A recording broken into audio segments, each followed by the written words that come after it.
La plupart des gens se réveillent le matin et commencent à penser à leurs problèmes. Ces problèmes sont liés à certaines mémoires et ces mémoires sont liées à certaines personnes et choses. Votre cerveau est comme un vieux magnétophone qui répète la même cassette tous les jours. Si votre cerveau est l'enregistrement du passé, alors, au moment où vous commencez votre journée, vous pensez et vivez déjà dans le passé.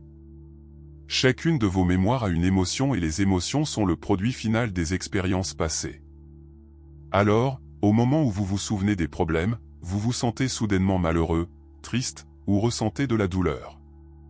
La façon dont vous pensez et ressentez crée votre état d'être, en d'autres termes, crée votre caractère.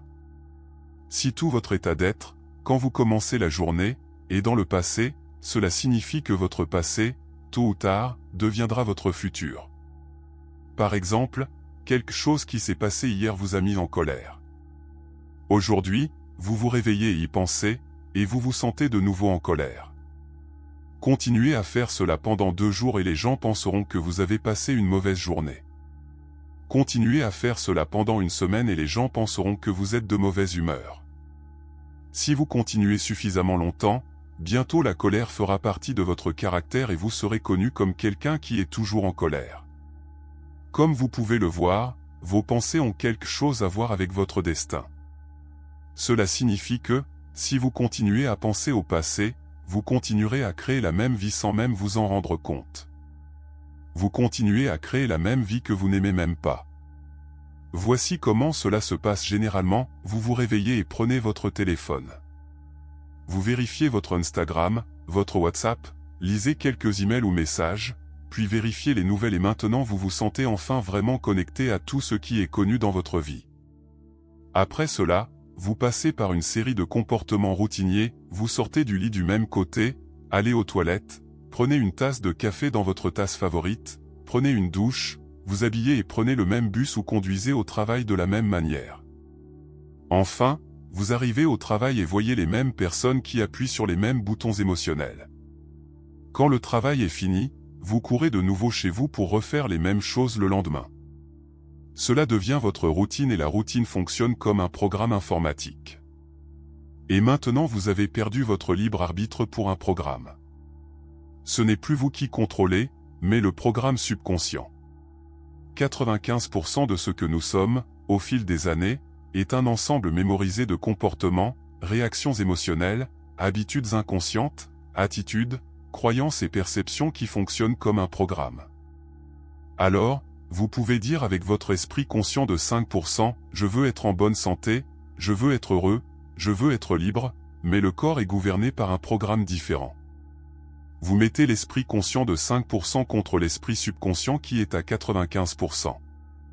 C'est comme mettre un petit gars maigre contre un haltérophile de niveau olympique dans une compétition de levée de poids. Pas étonnant que vous ne puissiez pas faire de changement et finissiez par revenir au vieux programme et créer la même vie. Alors, comment commencer à faire des changements? Eh bien, vous devez aller au-delà de l'esprit analytique parce que ce qui sépare l'esprit conscient de l'esprit subconscient est l'esprit analytique. Et c'est là qu'intervient la méditation. À travers la pratique de la méditation, vous pouvez apprendre à changer vos ondes cérébrales et à les ralentir. Et, quand vous faites cela correctement, vous pouvez entrer dans le système d'exploitation où vous pouvez commencer à faire des changements fondamentaux. La plupart des gens attendent une crise, un traumatisme, une maladie ou un diagnostic pour commencer à changer. Le message de Joe Dispenza est le suivant: pourquoi attendre que des choses négatives se produisent? Vous pouvez apprendre et changer dans un état de douleur et de souffrance ou vous pouvez apprendre et changer dans un état de joie et d'inspiration. La plupart des gens passent 70% de leur vie à vivre en survie, vivent dans le stress, alors ils anticipent toujours le pire scénario possible basé sur des expériences passées. Ils choisissent littéralement les choses négatives parmi le potentiel infini du champ quantique. Ils sélectionnent le pire résultat possible. C'est comme regarder un menu avec une quantité infinie de plats et boissons et choisir la pire option possible. C'est ainsi que cela se passe, chaque fois que vous vous souvenez de l'événement négatif, vous produisez la même chimie dans le cerveau et le corps comme si l'événement se produisait à nouveau. Vous envoyez les mêmes signaux émotionnels au corps. Votre corps est votre esprit inconscient, en quelque sorte, votre corps ne connaît pas la différence. votre corps pense que l'événement se passe réellement maintenant. La plupart des gens recréent constamment leurs états émotionnels négatifs en y pensant constamment. Alors, quand il est temps d'abandonner cette émotion négative, ils peuvent dire « je veux vraiment changer », mais le problème est que le corps est plus fort que l'esprit. Le corps a été conditionné pendant des années aux émotions négatives. Le corps était un serviteur autrefois, mais maintenant il est devenu le maître. Soudainement, quand vous décidez de changer et d'entrer dans l'inconnu, le corps n'aime pas ça. Le corps préfère ressentir de la culpabilité et de la souffrance parce que c'est familier et prévisible. Être dans l'inconnu est un endroit effrayant pour le corps. Entrer dans l'inconnu est comme entrer dans une rivière profonde. Le corps sait que, si vous parvenez à passer de l'autre côté de la rivière, il mourra. Il fera tout pour vous empêcher de passer.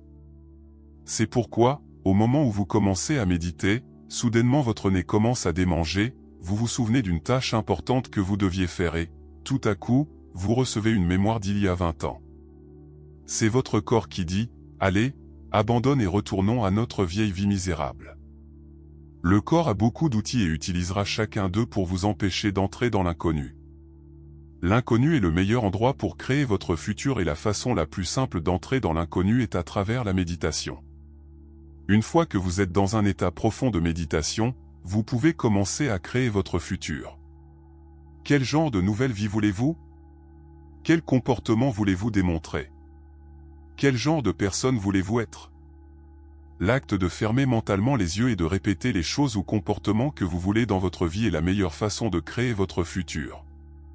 Si vous êtes vraiment présent, le cerveau ne fait pas la différence entre l'imagination et l'expérience réelle.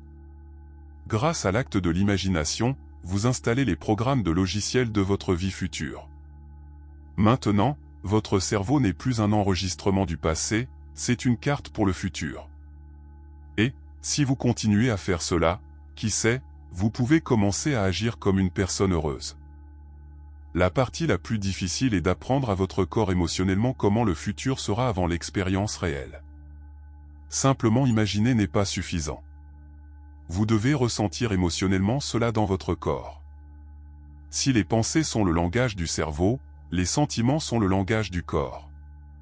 C'est à travers les sentiments et les émotions que votre corps comprend ce que votre esprit dit. Si vous ne ressentez rien, alors cela signifie que votre corps ne reçoit pas le signal. C'est comme si le modem Internet dans votre chambre fonctionnait, mais que vous ne pouviez pas vous connecter parce que vous avez éteint le Wi-Fi de votre téléphone. Au moment où vous commencez à ressentir les émotions de vos pensées, vous êtes connecté à l'Internet et pouvez maintenant commencer à télécharger votre vie future. Et vous savez ce que cela signifie? Cela signifie que vous n'avez plus besoin d'attendre que votre succès arrive pour vous sentir réussi. Vous n'avez pas besoin d'attendre la richesse pour vous sentir abondant.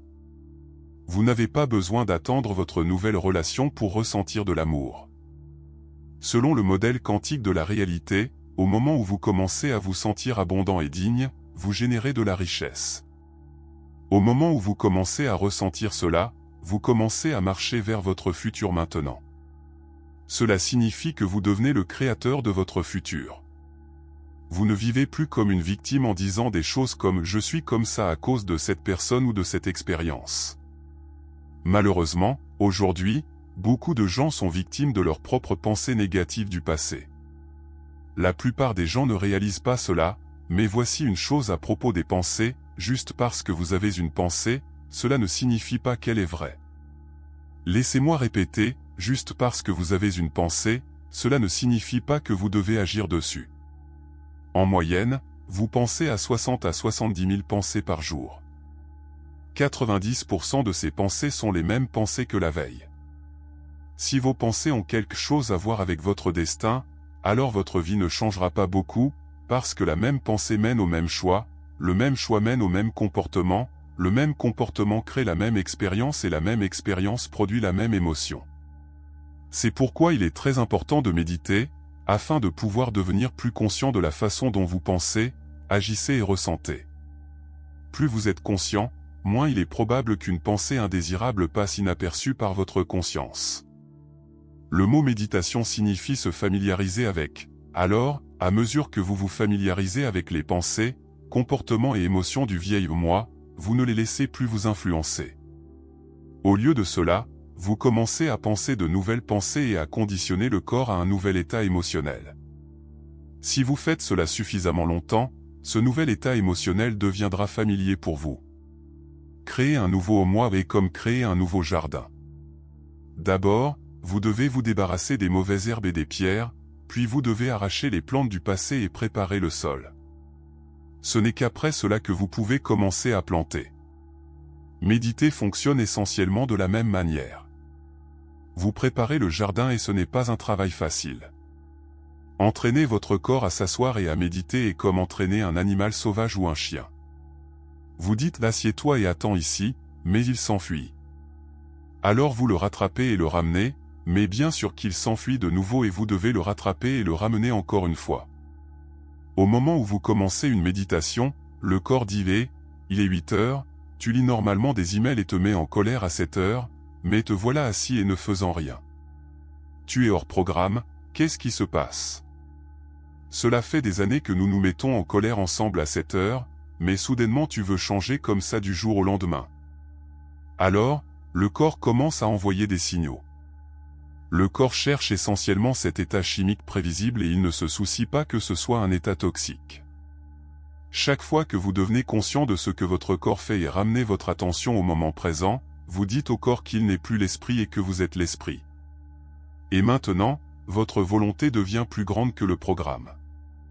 Et si vous continuez à faire cela encore et encore, comme un chien entraîné, le corps va s'asseoir et obéir.